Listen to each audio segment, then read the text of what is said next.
IT job కోసం చూస్తున్నారా? ఐటీలో కెరియర్ బిల్డ్ చేసుకోవాలనుకుంటున్నారా? అయితే సమాధానం కోడింగ్ ట్యూటర్. तो उन दिनों ने मुझे वो 12 साल ने बहुत बहुत दुनिया समझाई, इंसान को पढ़ना सिखाया, समाज को पढ़ना सिखाया और अपने आप को उसमें से उभर कर कैसे आगे लेके जाना है, क्योंकि नहीं तो आप डिप्रेशन में चले जाते हैं।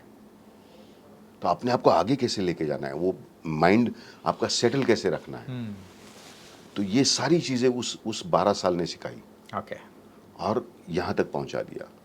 तो एक बार तो ऐसा हुआ था, मेरा एक दोस्त, नाम नहीं लूंगा किसी का, आज भी दोस्त है मेरा वो, सिनी इंडस्ट्री, हाँ, मूवी इंडस्ट्री, नहीं वो पुलिस ऑफिसर है, ओके, अभी रिटायर हो गया। ओके, उसने खाना खाने बुलाया, मतलब मेरा एक दोस्त था साथ में, मिलिंद गुनाजी करके एक्टर है, हम दोनों मिले थे।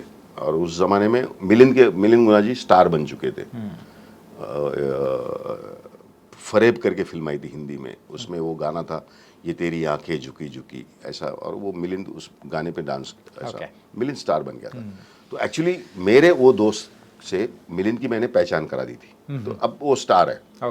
तो मिलिंद को एक्चुअली फोन आया, वो मेरे दोस्त का, मेरे गांव का दोस्त, मेरा स्कूल का दोस्त, कॉलेज का दोस्त, घर में एक दूसरे के घर में आना जाना था, खाना खाया था दोनों ने एक दूसरे के घर में। अब उसने मिलिंद को फोन किया, तो उसने बोला रवि भी मेरे साथ है, तो मैं गया। मतलब एक्चुअली निमंत्रण जो था, आमंत्रण जो था, इनविटेशन थी, वो मिलिंद को थी, मैं तो साथ में था। तो हम चले गए बैंड्रा से जुहू, एक पब में लेके गया, वहाँ थोड़ा डांस वांस किया वो लोग। मैं तो मतलब जिंदगी की इतनी जद्दोजहद चल रही थी, तो वो होता नहीं आपसे कि यार इतनी खुशी मनाओ, होता नहीं है। तो डांस वांस किए, फिर वहाँ मनोज वाजपेयी भी मिले मुझे। मनोज वाजपेयी भी उस वक्त, आज भी याद है मुझे, सत्या उसी वक्त रिलीज हुई थी, सत्या हिट हो गई थी, मनोज वाजपेयी भी स्टार बन चुके थे। तो मिलिंद गुनाजी, मनोज वाजपेयी, मैं, तो मनोज भी मुझे डांस करते करते मुझे देखा, क्योंकि हम थिएटर से एक दूसरे को जानते हैं। तो मनोज भी, ए रवि यार आजा तू डांस कर ले। मैं बोला नहीं यार मनोज, आप लोग स्टार है यार, मैं कौन हूँ मतलब ऐसी भीड़ में, मतलब होता है ना बेगानी शादी में अब्दुल्ला दीवाना। तो मैं तो नहीं, तो मैं गया, थोड़ा ऐसा किया, वापस आ गया। फिर कट्टू हम लोग खाना खाने गए, मैं, मिलिंद गुनाजी, वो मेरे दोस्त और एक मेरे गाँव का बंदा, 4 लोग एक होटल में गए, बड़े होटल में खाना खाने बैठे, खाना आ गया। पहला निवाला, पहला मैं उठाया और खा रहा हूँ, तो मस्ती में वो मेरा दोस्त बोलता है, और रवि 20 रुपए होंगे तेरे जेब में, हाँ बिल दे सकता है? सर अभी भी मैं इमोशनल हो रहा हूँ, बार बार होता हूँ, और रख दिया सर मैंने, नहीं खा पाया मैं। और मैं सॉरी बोला, मैं बोला सॉरी यार, मैं गलत जगह आया हूँ, मुझे नहीं आना चाहिए था। तो मेरा दोस्त है मिलिंद गुनाजी, उसको मैंने रिक्वेस्ट किया, प्लीज़ यार, उसने जो बोला है ना, आज मुझे बिल देना है, मुझे बिल देना है।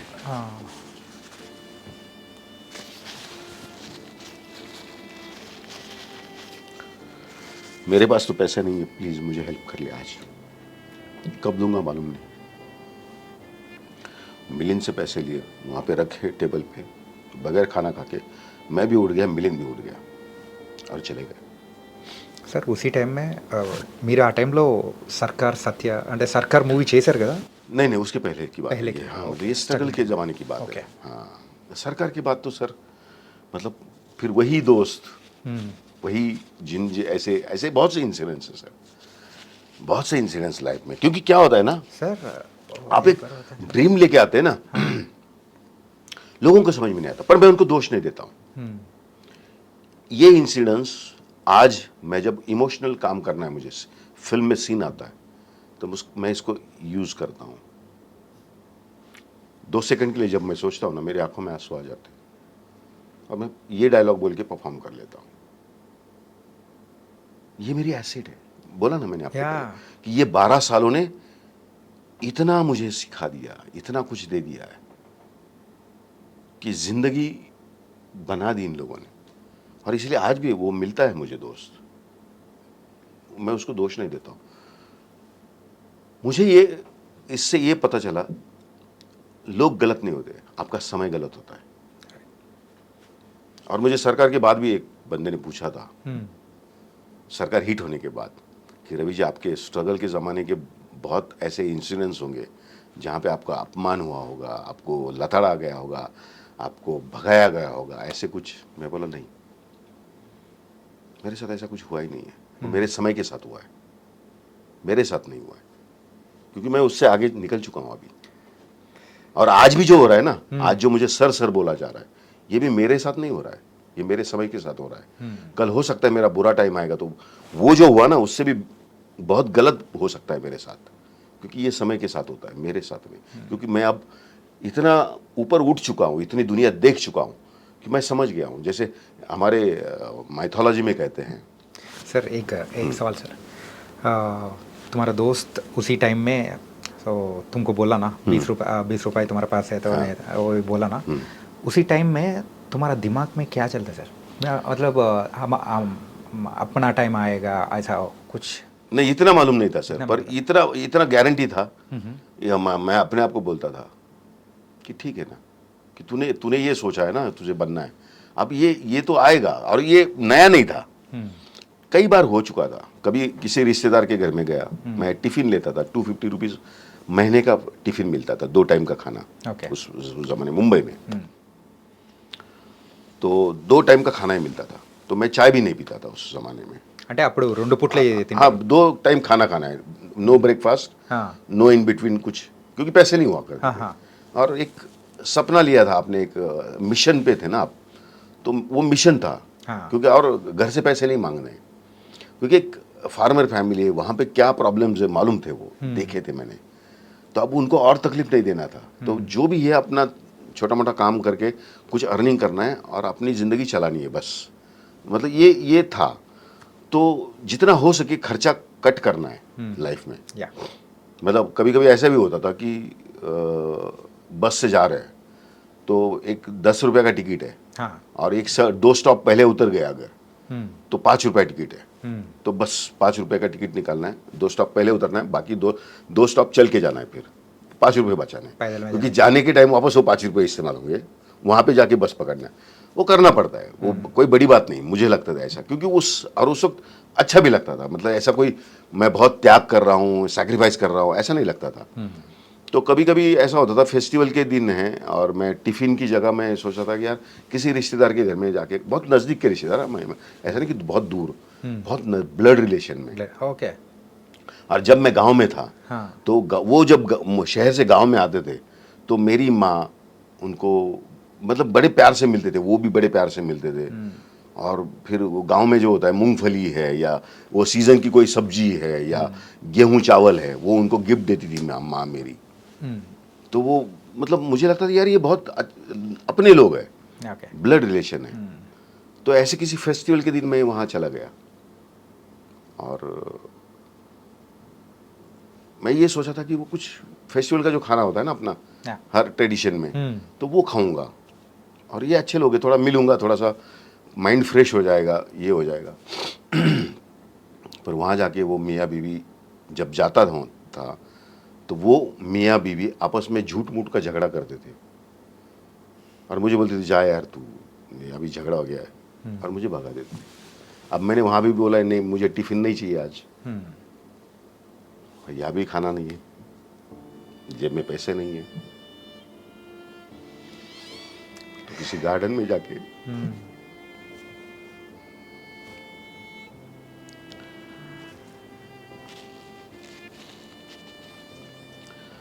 पर वो दिन मुझे सिखा गए, बहुत कुछ सिखा दिया एज एन एक्टर। मैंने उसका इस्तेमाल किया एज एन एक्टर। अब जब ऐसे सीन आते हैं ना, ऐसे या ये टाइप के या ये साइड के, दोनों साइड के, मतलब विलन भी करने के टाइम वो विलन ही था ना, ये दोनों सीन में विलन भी है, मतलब हीरो भी है विलन भी है। तो अब दोनों करना है, तो मेरे लिए दोनों ईजी हो गया, क्योंकि मैंने लाइफ में जिया है वो। तो मैं जब भी हम एक्टिंग करते हैं तो रियल रियल कितना हो सकता है कि ऑडियंस के हुस्बम्स आनी चाहिए, ऐसा परफॉर्म करते हैं। और अभी बाला सर के साथ जो फिल्म कर रहा हूँ उसमें आप देखेंगे अभी करेंगे ऐसे सर? सीक्वेंस। हाँ, बाला सर के साथ बाला सर के साथ तमिल मूवी बॉबी डायरेक्टर है। ओके। वो आने वाली है जनवरी में, अनाउंस भी हो गया है, जनवरी में आ जाएगी करके, ओके NBK 109। तो उसमें मैं पहली बार तेलुगु ऑडियंस के लिए ఓ బాలకృష్ణ గారి हाँ, మూవీ ఓకే बालकृष्ण, हाँ, बालकृष्ण ఓకే गारू, हाँ బాలకృష్ణ గారి మూవీలో हाँ। నైస్ तो उसमें वो जो कैरेक्टर है अगेन, मैं जो हूँ किसान, ఓకే ऐसा कुछ है। आप देखेंगे तो उसके लिए फिल्म देखना నైస్ पड़ेगा। సార్ బాబీ గారు అండ్ బాలకృష్ణ గారు ఇద్దరు కాంబినేషన్ అంటే బాగా పెద్ద మూవీ. మీకు నచ్చిన క్యారెక్టర్ అది కూడా ఏంటంటే ఫార్మర్ క్యారెక్టర్. हाँ, मतलब एक है बहुत इमोशनल है, Emotional, okay. और बहुत बढ़िया कैरेक्टर है, और करने में बहुत मजा आ रहा है। अभी भी शूटिंग है, Okay. अभी शूटिंग चल रही है इन बिटवीन। आज छुट्टी है तो आपको मिलने आया हूँ। Thank you sir. First time acting with Amitabh Bachchan గారు ఎలా అనిపించింది అసలు? ఏంటంటే before theatre artist, so theatre artist నుంచి ఒక చిన్న మూవీలో చిన్న క్యారెక్టర్ చేశారు. Then later the legendary legendary actually. Amitabh Bachchan గారితో యాక్టింగ్, ఆయనతో సరి సమానంగా కూడా అంటే ఢీ కొట్టే టైప్లో చందర్ అనే క్యారెక్టర్. तो एक्चुअली क्या होता है ना, जब आप बहुत अच्छे परफॉर्मर है तो ऐसे जो बड़े लीजेंड लोग होते हैं ना, मतलब राम गोपाल वर्मा लेके बच्चन साहब, क्योंकि उस वक्त बच्चन साहब और राम गोपाल वर्मा भी इंडिया लेवल पे बहुत बड़े डायरेक्टर थे, యా RGB बराबर। और दूसरी तरफ बच्चन साहब बहुत बड़े मिलियनियर स्टार, बिग स्टार, जो भी बोलो आप, सब कुछ वो थे। और ऐसे लोगों के साथ एक नया लड़के को काम करने को मिलता है, और वो भी अच्छा कैरेक्टर, ऑथर बैक कैरेक्टर बोलते हैं ना, जो मतलब जो लिखा ही अच्छा था। యా तो ऐसा करने के टाइम एक तो मज़ा आता है पहली बात, और कॉन्फिडेंस तो था। मैं Yeah. थिएटर किया था बहुत लीजेंड एक्टर के साथ, नाना पाटेकर जी, యా उनके साथ विजय मेहता, अगेन मेरी गुरु, गुरु। उनका आशीर्वाद मेरे पीछे है। पंडित सत्यदेव दुबे मेरे गुरु, उनका आशीर्वाद मेरे साथ है। मेहनत है, 12 साल की मेहनत है, एक लाइफ जी है। तो पहले ही दिन उनको समझ में आता है, एक एक्टर क्या होता है ना, एक्टर को एक्टर समझ में आता है। ఓకే तो पहले ही दिन पहला शॉट, ఓకే बच्चन साहब को सामने कभी देखा नहीं, आज पहली बार मिल रहा हूँ, देख रहा हूँ सामने, और उनके साथ परफॉर्म करना है और उनके ऊपर गुस्सा करना है। ఓ और वो सीन है, वो शिंदे के आदमियों ने फिर से नाटक शुरू किया। హా आपने उस वक्त मुझे रोका नहीं तो मैं, ये सीक्वेंस था, और कैमरा मेरे पीछे था एक्चुअली, ఓకే पर मैं थिएटर वाला ना, सामने वो सोफे पे बैठे हैं, तो मैं ऐसे खड़ा होकर उनको देख रहा था, ऐसा घूर रहा था एकदम। अभी एक्शन बोलेंगे तो डायलॉग बोलना है, मेरी आंखें देख के मुझे बोलते भैया मारेगा नहीं ना बच्चन साहब।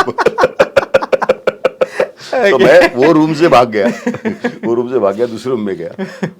रामू जी मेरे पीछे पीछे आए, बॉस बोले क्या हुआ, उनको लगा पहला ही दिन है ये रवि को कुछ क्या भाग गया। तो उन्होंने फ्रेम में देखा तो मेरे पीछे आए, बोले क्या हुआ रे, क्या हो रहा है? ఓకే तो मैं बोला नहीं सर, वो मेरी टांग खींच रहे हैं, मजाक कर रहे हैं मेरे साथ, मैं ऐसे देख रहा था उनको। तो बोलते भैया मारेगा नहीं ना, तो इसलिए मैं आ गया। अच्छा ठीक है रवि संभाल लेना। मैं बोला हाँ सर कुछ नहीं। मैं गया, फिर वापस खड़ा हो गया, ऐसे कैमरा पीछे। तो मैं बोला अभी आंखें बंद रखते हैं, जब एक्शन बोलेंगे तो आगे खोलेंगे। तो वही किया, तो उनको समझ में आ गया, पर ये एक्टर अच्छा है। Okay. हाँ, तो उनको समझ में आ गया कि ये पूरा एकदम जोश Yeah. में खड़ा है बंदा। तो बाद में तो मतलब इतना सपोर्टिंग थे वो, तो मतलब थैंक्स, वो मुझे इतना उन्होंने ये किया। कभी कभी हमारे साथ में सीन है तो वो पहले सीन शुरू होने के पहले बोलते थे अरे भाई सुनो एक बार डायलॉग बोल के देखते कैसा होता है। बच्चन साहब मुझे पूछ रहे, ఓ मतलब मेरी उस वक्त की एज और उनका एक्सपीरियंस उससे ज़्यादा था फिल्मों का। पर वो, और जब समझ में आता है ना एक ये अच्छा एक्टर है तो वो बहुत रिस्पेक्ट करते हैं, very down to earth person కూడా అని విన్నాం సార్. बहुत और बहुत वो इतने घुसे हुए हैं ना कैरेक्टर में, इतने घुसे रहते हैं ना, वो मनन करते रहते हैं। मतलब मैं कई बार उनको ऑब्जर्व करता था, मैंने बहुत लोगों को ऑब्जर्व किया ऐसे। ये मेरी एसेट है अगेन मैं बहुत सीखते रहता हूँ, रोज सीखता हूँ। Okay. Every day as an actor, every day is a new day. New day is a learning process, हाँ, it's a learning process and every moment you have to prove yourself. Right. मतलब मैंने ये किया था करके आज मुझे यहाँ नहीं खड़ा हो सकता है।